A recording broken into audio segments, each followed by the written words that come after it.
አዳም እንጻፋት። ለምን እንዲህ ብለን አናከብርም? ምን መንገድ ላይ ጎዳና ፍጥር ብለን ለምን አንጀምርም? ነቢያችን እኮ መንገድ ላይ እንዳትቀመጡ ብሎን ነበር።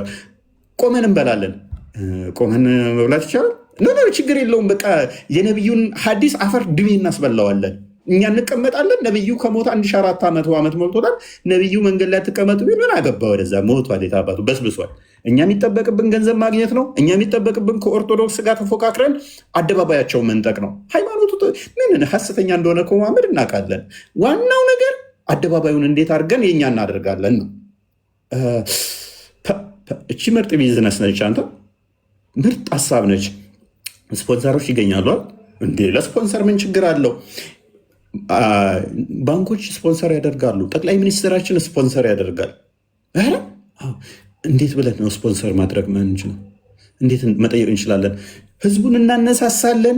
መንገድ ላይ ሰው እናበላለን። ሰው እኮ መንገድ ላይ ማብላት ግን አንችልም። መንገዱ እኮ ይዘጋል። በቃ እንፎግራለን። መንገዱ ይዘጋል። ማንም ክርስቲያን ወደዛ ማለፍ አይችልም። ደሃም ሆነ ሀብታም መንገዱ በዛ ጋር ማለፍ አይቻልም። ይዘጋ፣ ችግር የለውም።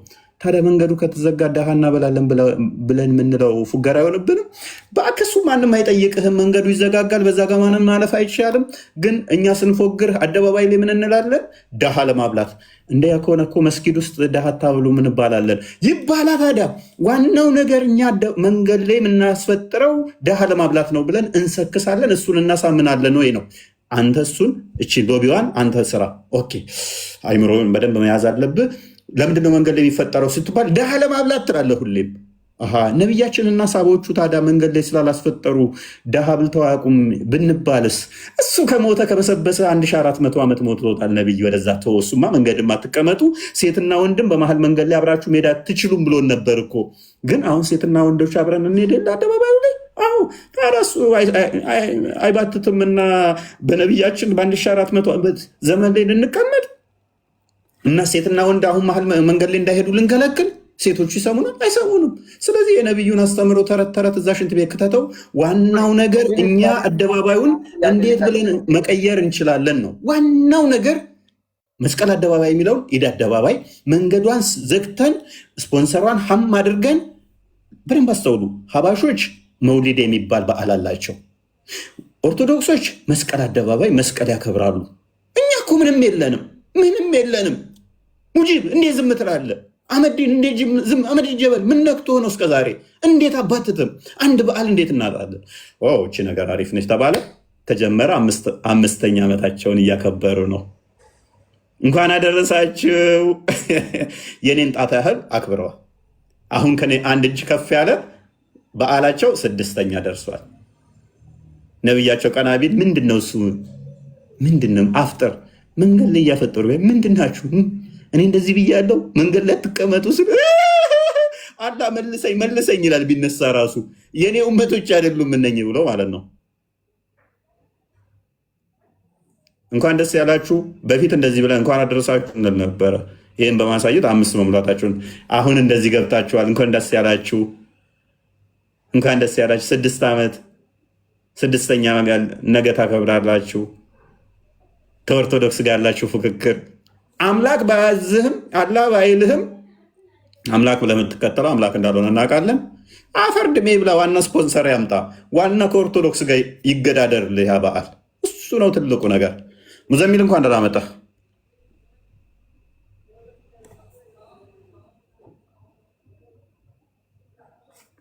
ሙዘሚል ይሰማል?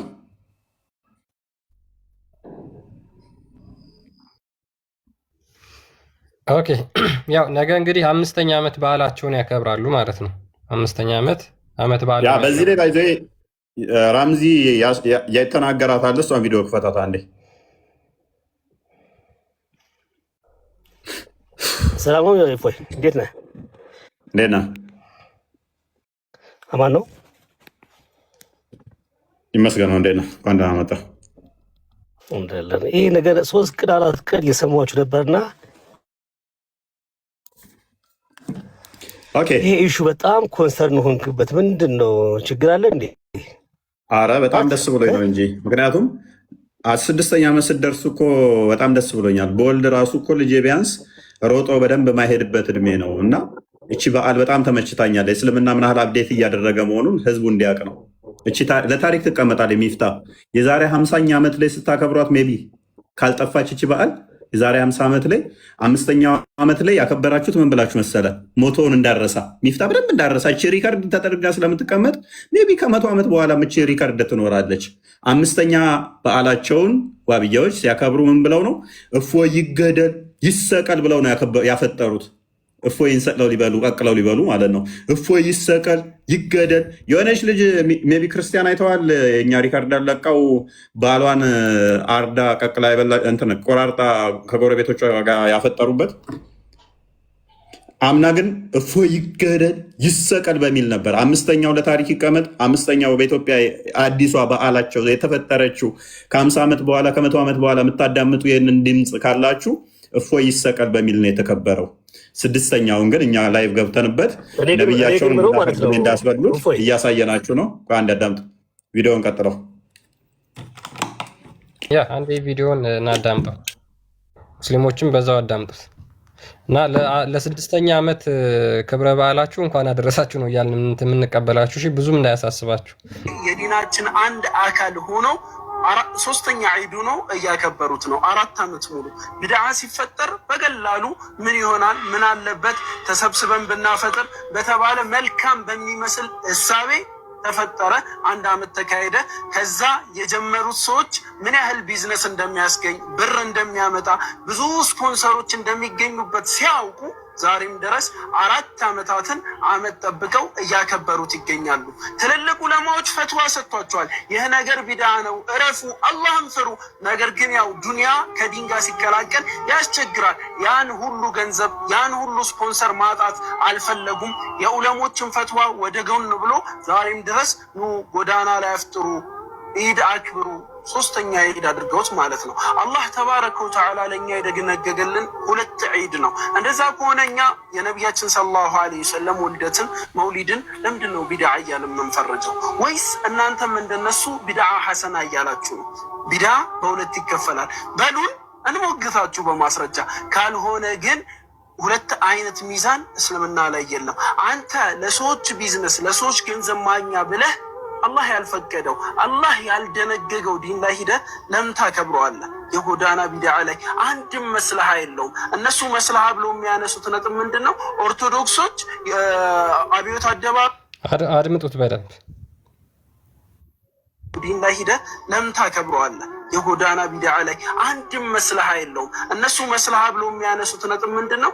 ኦርቶዶክሶች አብዮት አደባባይ የእኛ ነው ይላሉ። ስለዚህ እኛም አብዮት አደባባይ መስቀል አደባባይ የሙስሊሞች ጭምር ሀብት እንደሆነ ወጥተን እናሳይ ይላሉ። በዚህ ነው እንደምታሳየው ዲን ላይ አዲስ ጭማሪ እየጨመርክ መስቀል አደባባይ የኛ ሆነ አልሆነ ምንድን ነው የምንጠቀምበት? ምንድን ነው የሚያደርግልን? ወይስ ከኦርቶዶክሶች ጋር ጸብ መፍጠሪያ መንገድ ነው? የሀገር ነው ተጠቀምበት። ዒድ ለምን እዛ ሜዳ ውስጥ ተወሽቀህ ትሰግዳለህ? ያን ፈልገህ ከሆነ አላህ የደነገገልህን 2 ዒዶች ለምን መስቀል አደባባይ ላይ አይሰግድም? ያን ፈልገህ እውነት ከሆነ ነገር ግን ነገሩ ያ አይደለም። ገንዘብና ገንዘብ ነው። ስፖንሰር ይገኝበታል። ብዙ ባንኮች ስፖንሰር ያደርጉታል። ያን ገንዘብ ላለማጣት ብለው ዛሬም ድረስ ለ4 ተከታታይ ዓመታት እያከበሩት ይገኛሉ። ሼህ ኢልያስ አህመድ በቅርቡ በፌስቡክ ገጹ ቢድዓ እንደሆነ ነግሯቸዋል። ከዛ በፊትም አላህን ተባረከ ወተዓላ ቢሰሙት ኖሮ ይህንን ቢድዓ አይፈጥሩም ነበር። አም ለሁም ሹረካ ሸረዑ ለሁም ሚነ ዲኒ ማ ለም የእዘን ቢሂላህ ለነሱ አጋሪዎች አላቸው እንዴ? አላህ ያልፈቀደውን ዲን የሚደነግጉላችሁ ማን ነው? ለእናንተ ይህንን ዲን የደነገጉላችሁ? አላህን ፍሩ። እንግዲህ ምንድነው ከኦርቶዶክሶች ጋር ከክርስትና ጋር ለመቃረንና ክርስትና ላይ ያላቸውን ጥላቻ ለመግለጽ ሃይማኖታቸውን ይክዳሉ። አዲስ ሃይማኖት ፈጥረው ይሄው ይህን በዓል ማክበር ከጀመሩ 5 ዓመት ሆኗቸዋል ማለት ነው። ነብያቸውን ክደው አምላካቸው ያላዛቸውን ነገር ክርስትናን ለመቃወም ብቻ ማለት ነው። ኢማጂን እንግዲህ የራሳቸውን አዲስ ፈጠራ ፈጥረው የራሳቸውን አዲስ ፈጠራ አምጥተው ይህን በዓል ያከብራሉ ማለት ነው። ይሄ ባጭሩ ይሄ ነው እንግዲህ። ስለዚህ አንድ ሀሳብ ልስጥ። እኔ እፎይ ሀሳብ ሳይሆን እኛም አይዲያ ሼር እናድርጋ። ሀሳብ ሳይሆን እንወያያለን። ውይይት ነው የሚሆነው። ኤኒዌይስ እንኳን ደህና መጣ። አለን አለን። መልካም። መንገድ ላይ አፍጥር ነብይህ አድርጎታል። በአመት እየጠበቁ የሚከበር አፍጥር መንገድ ላይ ነብይህ አድርጎታል። ይህን እሹ እንደ ርዕስ ማውራትህ ለህዝበ ክርስቲያኑ ምንድን ነው የሚጠቅመው? ለህዝበ ሙስሊሙ ምንድን ነው የምታስተምረው? ታንክ ዩ። ኦኬ ሙዘሚል ቀጥል። መልስ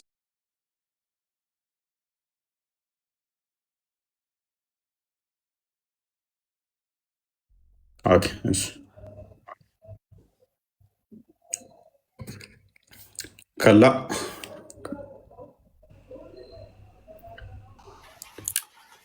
ልጅ ሙባ እሺ ኦኬ እንኳን እንዳመጣ እኔ ጋር እንትን አካውንት እንትን እያለብኝ ነው። አስገባል። ኦኬ እሺ ኦኬ ጥያቄያችን ምንድን ነው? እሱ የጎዳና ላይ አፍጥር በአመት የሚደረገውን ይሄን ነብዩ አድርጎታል የሚል አፍጥረዋል። ነቢ ሰለላሁ ዐለይሂ ወሰለም አፍጥረዋል፣ ጎዳና ላይ ማለት ነው። ጎዳና ላይ አላፍጥሩም፣ ግን አፍጥረዋል። አፍጥር የሚባል ነገር በእስልምና አይ አፍጥር አልጠየቁም። እኔ ማፍጠርማ አልጠየቁም። ምክንያቱም በየቀኑ ማንኛውም ሰው ይበላል ሰዓቱ ሲደርስ። የጎዳና ላይ አፍጥር አልኩ። የጎዳና ላይ አፍጥር ነብይ ወይንም ሳባዎቹ አድርገውታል። ባይሰሩም ይቻላል። አድርገውታል ወይ ነው ያልኩ። ጎዳና ላይ እኮ ባያረጉትም ይቻላል አልኩ።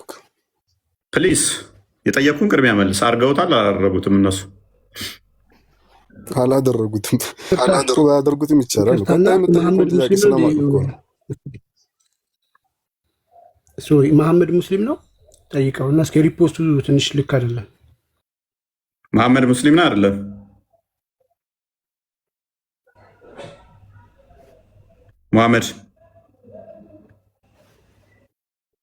ሙሐመድ አልሰማም?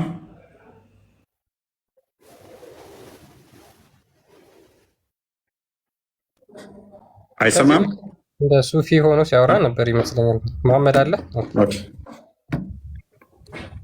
ይቀጥል። እሺ ማንኛው ነበር እያወራ ያለው? ካላ ቀጥል።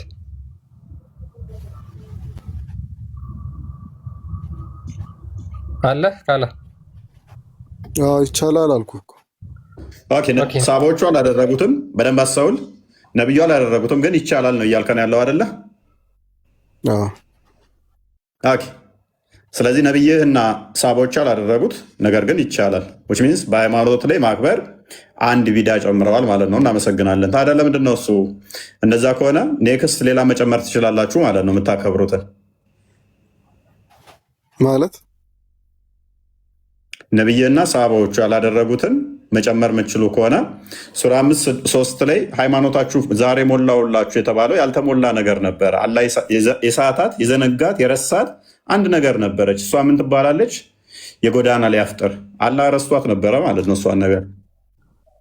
አይ ተፍሲር ከፍተህ ማየት ትችላለህ። ሞላ የተባለው ሃይማኖታችሁ ተፍሲሩን ከፍተህ ውስጥ ከፍተህ ሃይማኖታችሁ እኮ ህግጋቱ እኮ አይደለም።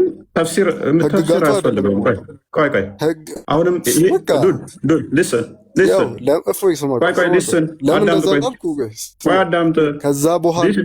አዳምጥ። ሃይማኖታችሁ ሞላውላችሁ ፈጸምኩላችሁ ቁርአኑ አለ እያልኩት ተፍሲር ማየት ትችላለህ ይለኛል። እስቲል አሁንም ተፍሲር ሲል ምን እያለ ነው ማለት ነው? ቁርአን አልሞላውም፣ አላህ ያልሞላው ነገር አለ ተፍሲር በሚባል ይሟላል እያለ ነው። ዚስ ዱድ ማያውቀው ነገር ማለት ነው። ተፍሲር በሚባል ይሟላል። ቁርአኑ ሙሉ ስላልሆነ ተፍሲር በሚባል ይሟላል እያለ ነው። ቁርአኑ ተብራርቷል። ብሮ ቁርአኑ ተብራርቷል። አላህ አብራርቶ ጨርሶታል። አላህ አብራርቶታል። ግልጽ ነው። ግልጽ አይደለም ብለህ ነው የምታምነው? ቁርአን ግልጽ አይደለም ብለህ ነው የምታምነው? ቁርአን ግልጽ አይደለም ብለህ ነው የምታምነው? አላህ ራሱ አብራርቶታል። አላህ ራሱ አብራርቶታል። መቼ ዘመናት መልካም አብራራው። አዳምጥ። ግልጽና የተብራራ ሆኖ ስላወረደው በማ የሚባል አያስፈልገው። ምክንያቱም ሱራ 6:114 ላይ ከአላህ ሌላ አብራሪ ትፈልጋላችሁን ብሎ ስለሚዘጋው ግልጽና የተብራራ ሆኖ ከእሱ ሌላ መጽሐፍ ትፈልጋላችሁ ይላል። ስለዚህ አብራሪው ገላጩ ራሱ አላህ ነው። ሌላ ቦታ አትሂድ። ኤኒዌይስ የመንገድ ላይ አፍጥር በደንብ ስማኝ። ሱረቱ ነሕል ላይ ነቢ ሰለላሁ ዐለይሂ ወሰለም እኛ ቁርአን አውርደናል ለሰዎች እንድታብራራ ብሏል። ስለዚህ አብራርቶ ቢያወርደው ኖሮ ጎበዝ። እሱ ማለት ምን ማለት ነው? እሱ ማለት ደግሞ ምን ማለት ነው? ሙሐመድ አላህ የተብራራውን ይሰጠዋል። ያንን የተብራራውን ለሰዎች ይነግራቸዋል። ከዛ ቁርአኑን ይሰማሉ፣ ይሸመድዳሉ። ማለት ቁርአኑና የተብራራውን ነው የሚነግረን። የተብራራውን ነው ቁርአኑን ነው የሚነግረን። አንተ እኮ ቁርአኑ ተብራርቶ ወርዷል። ስማኝ አንዴ ልጨርስልህ። ቆይ ትናገራለህ። አንተ እያልክ ያለው ቁርአኑ ተብራርቶ ወርዷል ማለት ስታነበው ራሱ የተብራራ ነው። ምንም የሆነ ሙሐደድ የሆነ ንግግር አይደለም፣ የተሳሰረ ንግግር አይደለም፣ መፍታት የሚጠበቅብህ ንግግር አይደለም ነው ያልከው መጀመሪያ። ከዛ ቀጥለ ነቢ ሰለላሁ ዐለይሂ ወሰለም አብራሪ የተወረደውን ቁርአን አብራሪ አድርገናል ያለውን ደግሞ ምን አልክ? አይ ነቢ ሰለላሁ ዐለይሂ ወሰለምን የማብራሪያውን ሰጥቷቸው እንዲያብራሩ አድርገው። ስለዚህ ከቁርአን ውጭ ሌላ ማብራሪያ አለ ማለት ነው። ምን የሚባል ስማኝ ልጨርስ። አንድ ሰዓት ልታወራ አይደለም እኮ ልጨርስ። ልጨርስ። ብራዘር ተረጋጋ እንጂ እንትን ልትል ነው እንዴ? አላህ ሀዲስ የሚባል ነገር አያውቅም፣ መሐመድም አያውቅም። አላህ አብራርቶና ግልጽ አድርጎ ነው የላከለት። ማንበቡ በአንተ ላይ ነው። ምንድነው አንተ ይኸው ሰማይ የዝቀጠ ንግግር አትናገር። ዝቀት ይላል ያዝቀጠና ከሰሮ ታደርጋለህ አለ። አትጨማለቁ። ማነው የዘቀጠው? የምን ዝቅጠት ነው አሁን የተናገርኩት? እኔ ስድብ ነገር ተናገር ያለው ማብራራቱ ከኔ ነው። አንተ ታነባለህ ነው። ኤኖስ አትጨማለቁ። እድል ሲሰጣችሁ አትጨማለቁ። ስድብ ውስጥ አትግቡ። ኦኬ አብዱልከሪም ኦኬ። ከስር ያለው ይሄ የሊቨርፑል አርማ ያለው አታስቀጠው ፌስ። ኦኬ እኔ የዘቀጠ ያልኩት ስድብ ሳይሆን ደግመን ስድብ ውስጥ ደግመን የሚሰራ ሰው አላህ አቆም አይባልም። አስለ እራሱ አትጨማለቅ። ስርዓት ጠብቅና የተጠየቀውን ብቻ እንትን በል። ዝቅጠት ምናምን የሚል ደግመህ እንዳትናገር። ኤኒዌይስ ነብዬ ያላከበራቸው ሰቦችም ያላከበሯቸው እናንተ የምታከብሯቸው እንዳሉ ተስማምተናል። እዚህ ላይ አይደለ? ይሄ ደግሞ ይቻላል። ማስረጃ እመጣልሃለሁ። ና ከፍ በላ ክርስቲያን ና ከፍ በል። እናንተ መንገድ ላይ አፍጥሩ የሚል አንድ ጥቅስ ብቻ ብዙ አይደለም የምፈልገው። ያን ክፈትልኝ። ነቢ ሰለላሁ ዐለይሂ ወሰለም ያልሰሩትን መስራት እንደሚቻል ክፈትልኝ። ክርስቲያን ሱራ ሙስሊም 1017 ክርስቲያን ትልቁ ላይ ያርገው መንገድ ላይ ማፍጠር ማለት ነው። መንገድ ላይ ደግሞ እንደከለከሉ ሰጠና ሁለቱም ታስማማልኛለህ። መንገድ ላይ ማፍጠር አላልኩም። መንገድ ላይ ማፍጠር አላልኩም። በጥቅሉ መንገድ ላይ ማፍጠር ከልክለዋል። መንገድ ላይ ማፍጠር ካልሆነ እያልከኝ ያለው ምን ያደርግልኛል? መንገድ ላይ ማፍጠር ከልክለዋል። መንገድ ላይ ማፍጠር አይቻልም። መቀመጥም ከልክለዋል። ቆይ አንዴ ቆይ እየሰማኸኝ አንተ አሁን አይቻልም የምትል ከሆነ እንደማይቻል ማስረጃ ታመጣል። ነቢ ሰለላሁ ዐለይሂ ወሰለም መንገድ ላይ ማፍጠር ይቻላል። የከለከልኳችሁን ነው ተከልከሉ ያሉት። የከለከልኳችሁን ነው ተከልከሉ ያልኩት።